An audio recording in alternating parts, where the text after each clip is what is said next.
ये विषय अभी बहुत चर्चा में है क्योंकि हम बात कर रहे हैं रामपुर की मोहम्मद अली जौहर यूनिवर्सिटी की, जिसमें से 40 में से 38 भवनों को लेकर उत्तर प्रदेश के अधिकारियों ने अवैध निर्माण का आरोप लगाया और ध्वस्तीकरण की कार्रवाई शुरू की।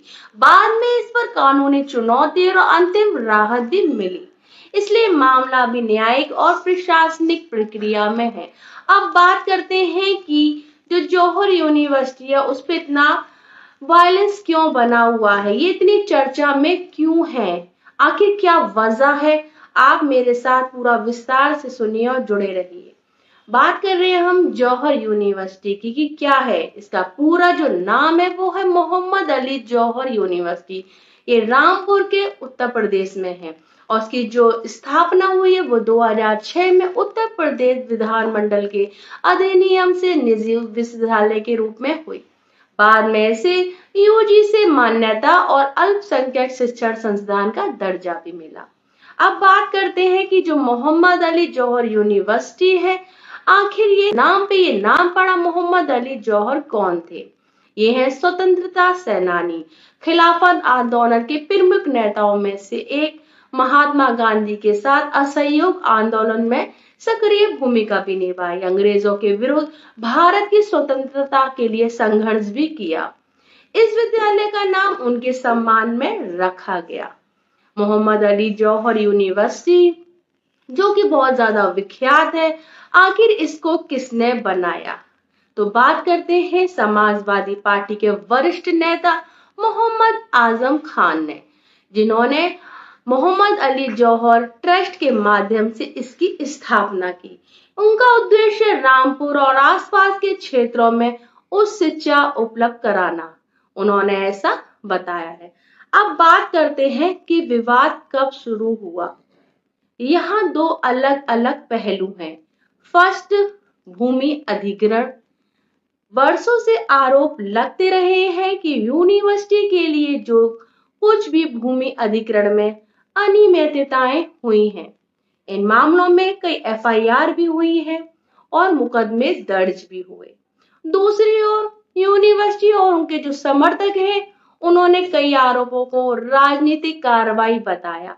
कितना सच है, हम इन मामलों में अलग अलग अदालतों में सुनवाई होती रही और हम उनके पहलुओं पर भी देखेंगे। अब बात करते हैं आजम खान की कि ये उनके विचार दिमाग में आया कैसे और कैसे इस यूनिवर्सिटी की नींव पड़ी। हम चलते हैं बिल्कुल शुरुआती पॉइंट से, एक एक करके हम इसको समझेंगे कि क्या तरीका है।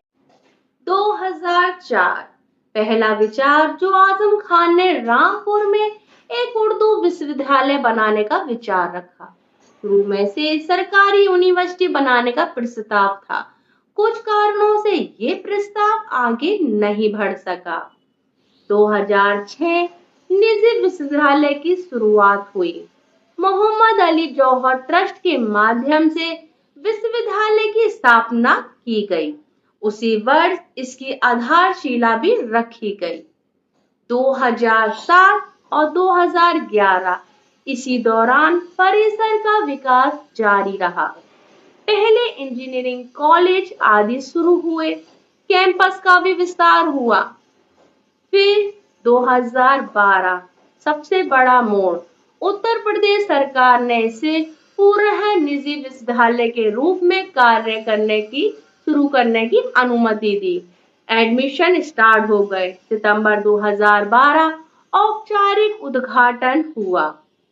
इसके बाद 2013 विश्वविद्यालय को अल्पसंख्यक शिक्षण संस्थान यानी कि माइनॉरिटी इंस्टीट्यूशन का दर्जा भी मिल गया।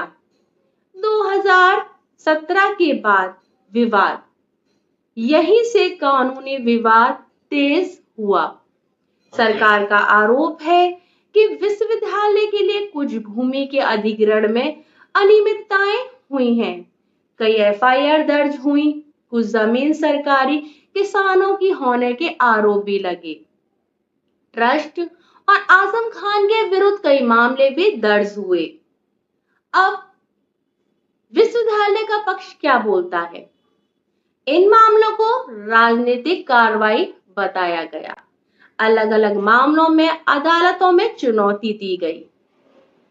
इसके बाद 2023 उत्तर प्रदेश सरकार ने विश्वविद्यालय से संबंधित एक भूमि लीज समाप्त कर दी।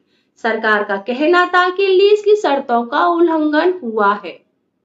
2024 इलाहाबाद हाई कोर्ट ने लीज समाप्त करने की सरकारी निर्णय में हस्तक्षेप नहीं किया। बाद में सुप्रीम कोर्ट ने भी इस संबंध में दायर चुनौती स्वीकार नहीं की। जुलाई 2026 रामपुर डेवलपमेंट अथॉरिटी यानी कि आरडीए ने क्या कहा? परिसर के 40 में से 38 भवन स्वीकृत हैं, यानी कि भवन जो मानचित्र है के बिना बनाया गया है। सेकंड, भवन स्वीकृत बताए गए हैं, इसलिए ध्वस्तीकरण का आदेश जारी किया। यानी कि उस जौहर यूनिवर्सिटी का 40 में से 38 भवन को गिराने की आदेश पारित हो गए। अब क्या कहा गया है? कार्रवाई गलत है, मतलब निर्माण और अनुमति से जुड़े तथ्यों पर विवाद, मामला कानूनी रूप से चुनौती योग्य है। जुलाई 2026 के अंत में मामला अपील में गया और ध्वस्तीकरण पर अंतरिम रोक यानी कि स्टे मिल गया।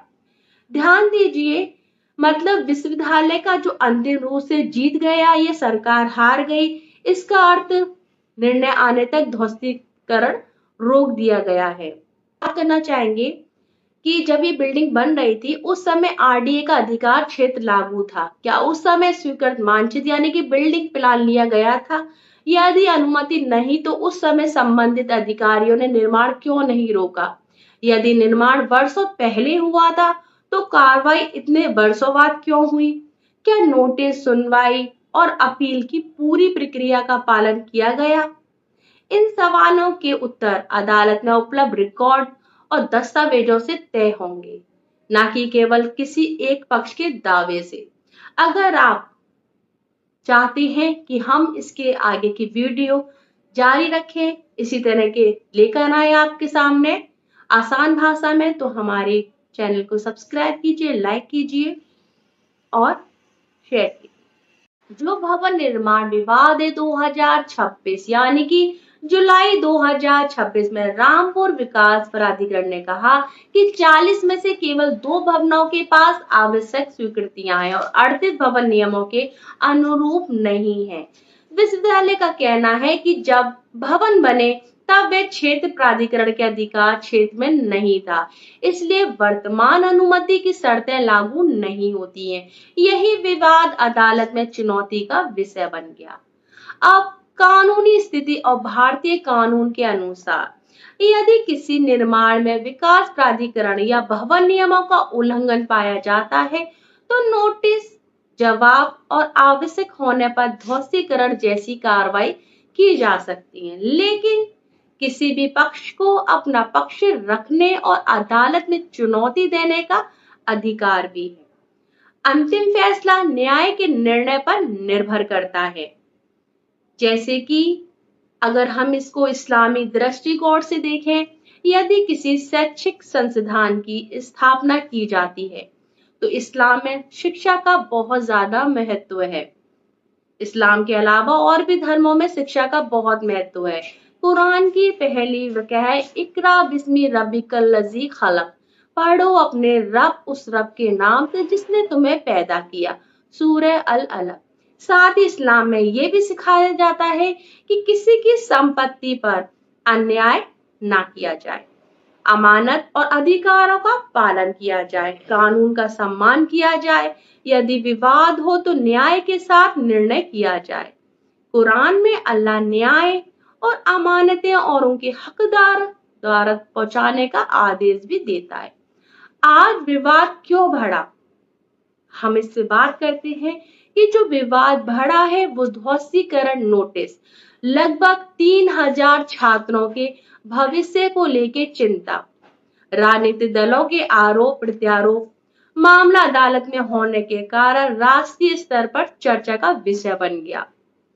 निष्कर्ष निकलता है कि तथ्यों के आधार पर ये कहना सही होगा कि सरकार या प्राधिकरण का पक्ष भवन नियमों का उल्लंघन हुआ, और अगर विश्वविद्यालय का पक्ष होगा कि कार्रवाई अनुचित है और निर्माण उस समय के नियमों के अनुसार था। कानूनी स्थिति अंतिम और निर्णय न्यायालय और सक्षम प्राधिकरण की प्रक्रिया से ही होगा। मतलब अगर किसी भी पक्ष को हम यहाँ दोषित या सुदोषित घोषित करने के बजाय हम दोनों पक्षों के आपके सामने अलग अलग रिकॉर्ड स्पष्ट रूप से प्रस्तुत किए। अब इसका जो फैसला होगा वो न्यायालय करेगी। अब फिलहाल इसको अभी रोक दिया गया है।